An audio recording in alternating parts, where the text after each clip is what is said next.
السلام علیکم dear students, میں آپ کی کلاس روم کی ٹیچر، اردو کی ٹیچر مس فوزیہ۔ آج امید ہے کہ آپ خیریت سے ہوں گے۔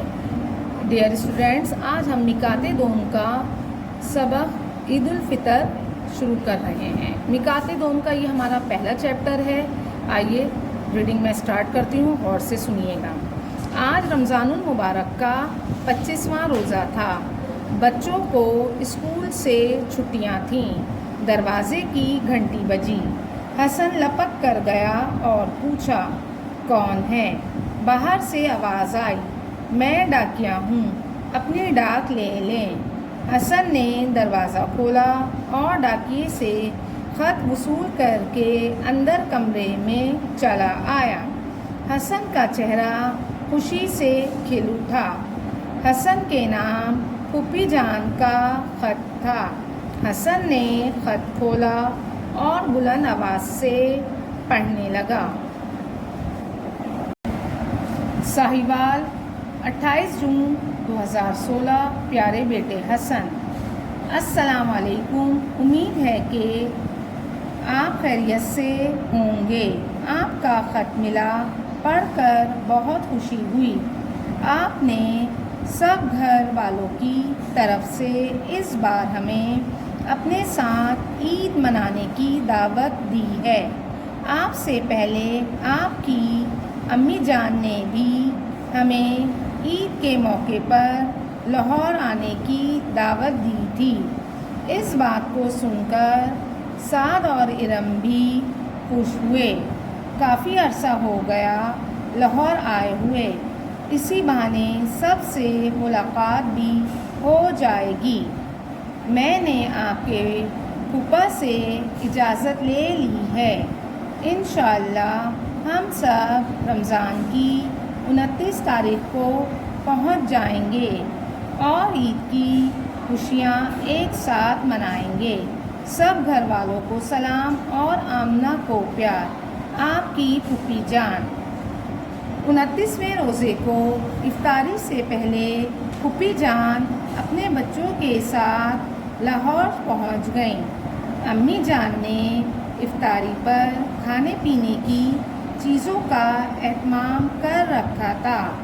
سب نے مل کر روزہ افطار کیا، نماز مغرب ادا کی اور چھت پر عید کا چاند دیکھنے چلے گئے۔ آسمان پر ہلکے ہلکے بادل چھائے ہوئے تھے۔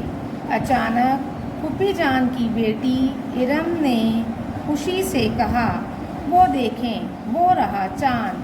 سب اس طرف دیکھنے لگے جس طرف اس نے اشارہ کیا تھا۔ وہ رہا۔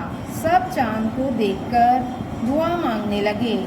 باریک سا چاند آسمان پر عید کی خوشخبری دے رہا تھا۔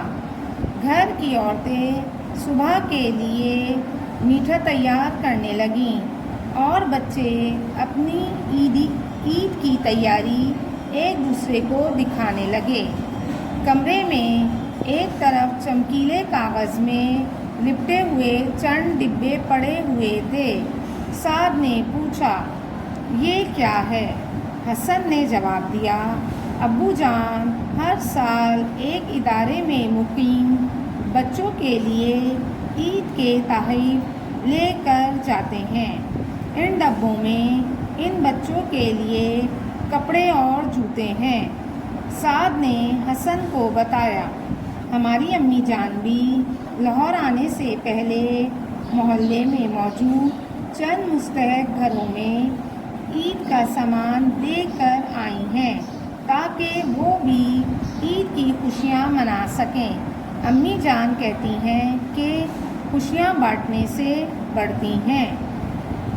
اگرچہ گرمی کا موسم تھا لیکن عید الفطر کی صبح بہت روشن تھی۔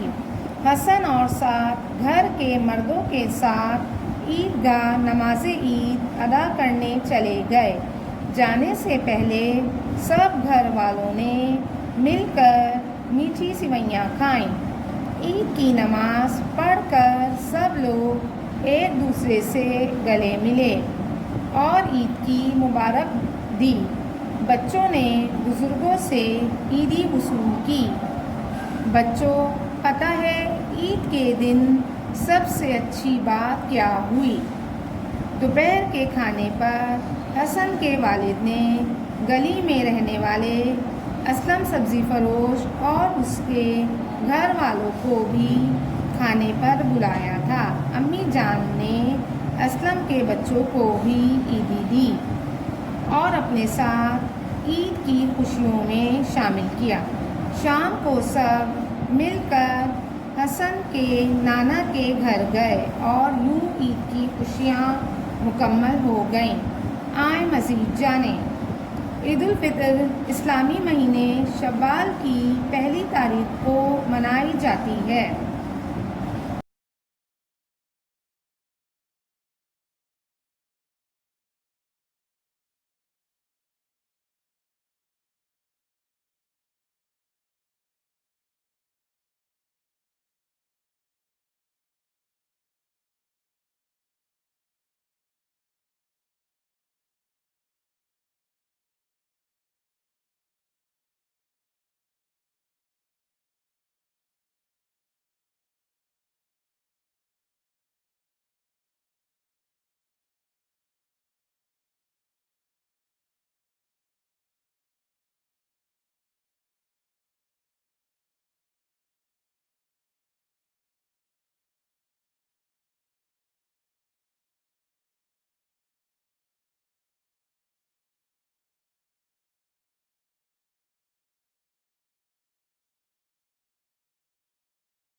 اب آپ اپنی بک سے ہی کام کریں گے، بک میں بھی اور کاپی میں بھی۔